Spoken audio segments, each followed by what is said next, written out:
નમસ્કાર અને સ્વાગત છે. આજે આપણે જે વિષયો પર ઊંડાણપૂર્વક ચર્ચા કરવાના છીએ તે 18 ફેબ્રુઆરી 2026ના કેટલાક સ્ત્રોતો પર આધારિત છે. અને આ બધામાં એક બહુ રસપ્રદ કડી છે.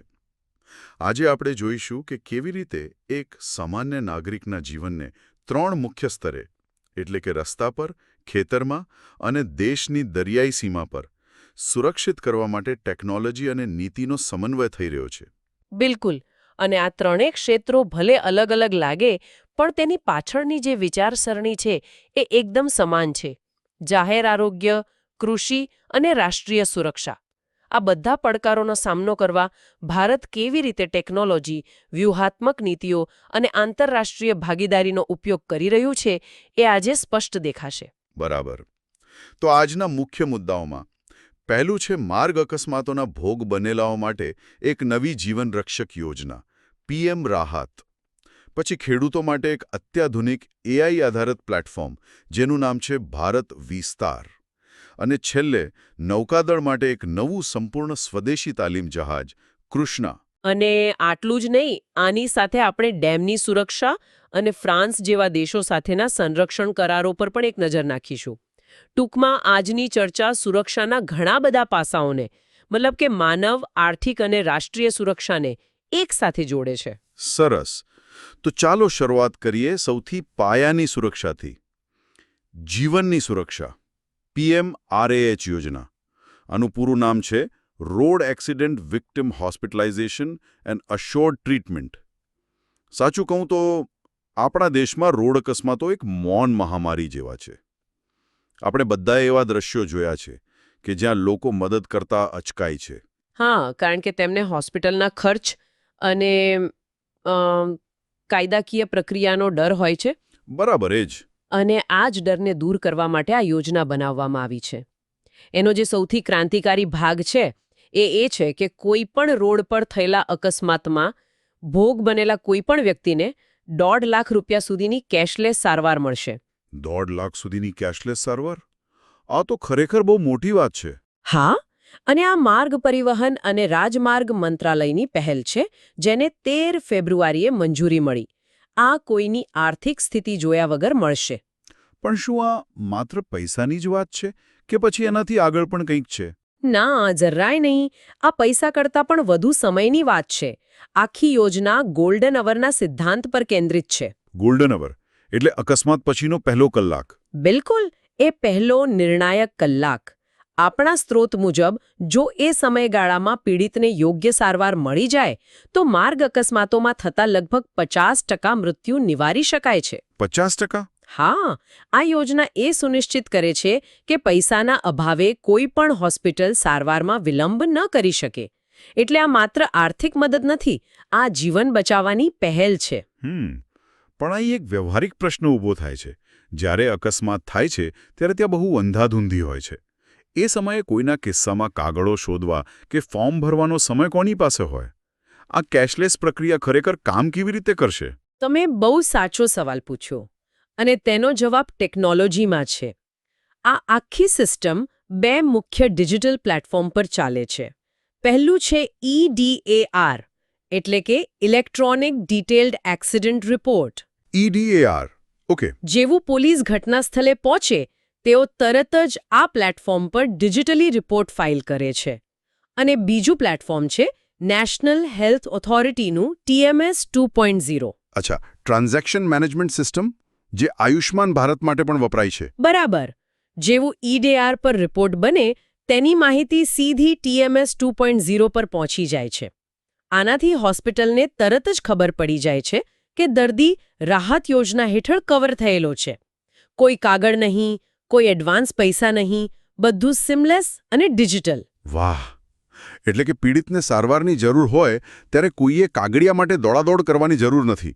પણ આટલો મોટો ખર્ચ 1.5 લાખ પ્રતિ દર્દી એ કોણ ઉઠાવશે? એના માટે પણ એક બહુ સ્તરીય વ્યવસ્થા છે. આ માટે ખાસ ફંડ બનાવવામાં આવ્યું છે, મોટર વેહિકલ એક્સિડન્ટ ફંડ એટલે કે MVAF. MVAF? હા, હોસ્પિટલોને આ ફંડમાંથી પૈસા ચૂકવવામાં આવશે. હવે સવાલ એ છે કે આ ફંડમાં પૈસા ક્યાંથી આવશે? તો જો અકસ્માત કરનાર વાહનનો વીમો ચાલુ હશે તો જનરલ ઇન્સ્યોરન્સ કંપનીઓ તેમાં ફાળો આપશે. અને જો હિટ એન્ડ રન હોય તો, અથવા જે વાહનનો વીમો જ ન હોય તો? બસ એ જ સૌથી મહત્વની વાત છે. એવા સંજોગોમાં આ ખર્ચ ભારત સરકાર પોતાના બજેટમાંથી ઉઠાવશે. આ એક ખૂબ જ મજબૂત સુરક્ષા કવચ છે. આ તો ખરેખર બહુ ઊંડાણપૂર્વક વિચારાયેલી યોજના લાગે છે. આપણે હંમેશા અકસ્માતને એક સ્વાસ્થ્ય કટોકટી તરીકે જોઈએ છીએ, પણ આ તો એનાથી પણ આગળ છે. સાચી વાત. માર્ગ અકસ્માતો માત્ર સ્વાસ્થ્યની કટોકટી નથી, તે એક ભયંકર આર્થિક કટોકટી પણ બની શકે છે. એક ગંભીર અકસ્માત આખા પરિવારને વર્ષો સુધી ગરીબી અને દેવામાં ધકેલી શકે છે. આ 1.5 લાખની કેશલેસ સારવાર માત્ર જીવન જ નથી બચાવતી, પણ લાખો પરિવારો માટે એક આર્થિક સુરક્ષા કવચ પણ બને છે. બરાબર. તો રાહત યોજના જમીન પર જીવન બચાવવા માટે ટેકનોલોજી અને ડેટાનો ઉપયોગ કરી રહી છે. અને રસપ્રદ વાત એ છે કે આવો જ એક પ્રયાસ સમુદ્રમાં આપણી ક્ષમતાઓ વધારવા માટે પણ દેખાઈ રહ્યો છે, ખાસ કરીને નૌકાદળની તાલીમમાં. ચાલો કૃષ્ણા જહાજની વાત કરીએ. જરૂર. 16 ફેબ્રુઆરી 2026ના રોજ ચેન્નઈના કટ્ટુપલ્લી ખાતે ભારતીય નૌકાદળ માટેના 3 કેડેટ તાલીમ જહાજોમાંથી પ્રથમ કૃષ્ણાને લોન્ચ કરવામાં આવ્યું. આ કોઈ યુદ્ધ જહાજ નથી, પણ ભવિષ્યના યોદ્ધાઓને તૈયાર કરનારું એક તરતું વિદ્યાલય છે. અને સ્ત્રોત કહે છે કે તે સંપૂર્ણપણે સ્વદેશી છે. આ આત્મનિર્ભર ભારતની વાત ફરી પાછી સામે આવી. હા, અને આ માત્ર એક સૂત્ર નથી, આ વાસ્તવિકતા છે. આ જહાજ L&T દ્વારા સંપૂર્ણપણે સ્વદેશી રીતે ડિઝાઇન અને નિર્મિત છે. આ એક મોટા પરિવર્તનનો સંકેત છે. એક સમય હતો જ્યારે ભારત દુનિયાના સૌથી મોટા હથિયાર આયાતકારોમાંનું એક હતું. અને આજે L&T જેવી ખાનગી કંપનીઓ પણ વિશ્વસ્તરીય સંરક્ષણ પ્લેટફોર્મ બનાવી રહી છે. આનાથી માત્ર આપણી આયાત પરની નિર્ભરતા નથી ઘટતી, પણ સંરક્ષણ ઉત્પાદન માટે એક આખી ઇકોસિસ્ટમ દેશમાં જ તૈયાર થાય છે. પણ અહીં એક પ્રશ્ન થાય છે. શું આટલા મોટા અને અત્યાધુનિક જહાજને માત્ર તાલીમ માટે બનાવવું એ સંસાધનોનો યોગ્ય ઉપયોગ છે? શું તેને યુદ્ધ જેવી પરિસ્થિતિમાં અન્ય કોઈ ભૂમિકામાં વાપરી શકાય? તમારો પ્રશ્ન ખૂબ જ વ્યાજબી છે.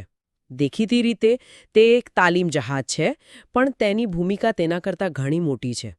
પહેલું તો આધુનિક નૌકાયુદ્ધ ખૂબ જ ટેકનોલોજી આધારિત છે. તેથી કેડેટ્સને શરૂઆતથી જ અત્યાધુનિક સિસ્ટમ પર તાલીમ આપવી ખૂબ જરૂરી છે. અને બીજું, અને આ સૌથી મહત્વનું છે, આ જહાજનો ઉપયોગ માત્ર ભારતીય કેડેટ્સ માટે જ નહીં, પણ મિત્ર દેશોના કેડેટ્સને તાલીમ આપવા માટે પણ થશે. અચ્છા, એનો અર્થ શું થયો? આ ભારતની સોફ્ટ પાવર અને રાજદ્વારી પહોંચનું એક સાધન છે. જ્યારે તમે બાંગ્લાદેશ, શ્રીલંકા, માલદીવ્સ કે આફ્રિકન દેશોના નૌકાદળના ભવિષ્યના અધિકારીઓને તાલીમ આપો છો, ત્યારે તમે માત્ર કૌશલ્ય નથી આપતા, પણ લાંબા ગાળાના સંબંધો પણ બાંધો છો. બિલકુલ.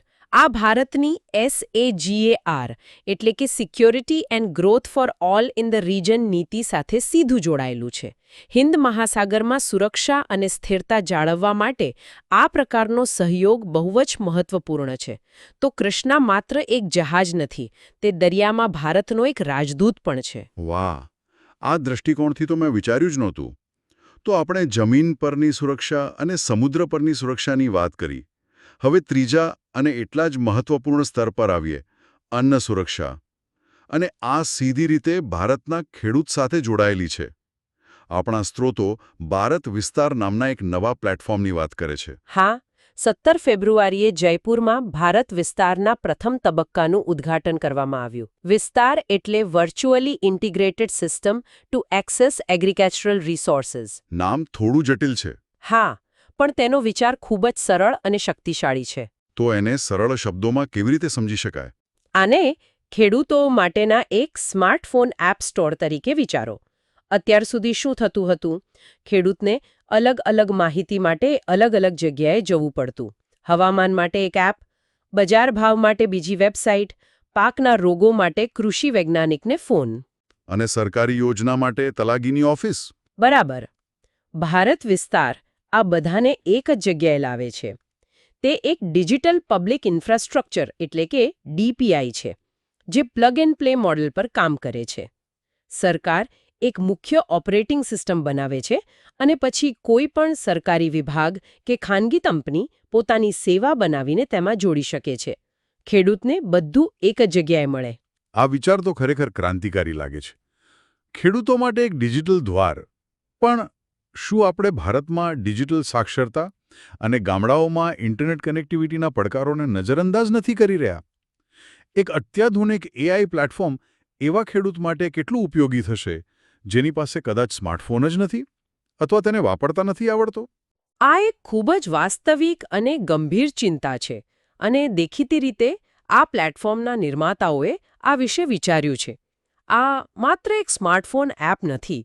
તે મલ્ટી મોડલ છે. એટલે કે ખેડૂત ફોન કોલ દ્વારા, વોટ્સએપ જેવા ચેટબોટ્સ દ્વારા અથવા કોમન સર્વિસ સેન્ટર પર જઈને પણ આ માહિતી મેળવી શકે છે. હા, આ રાતોરાત બધું બદલી નાખશે એવું નથી, પણ આ એક પાયાનું માળખું છે જે આવનારા દસકામાં ભારતીય કૃષિને ડેટા આધારિત બનાવશે.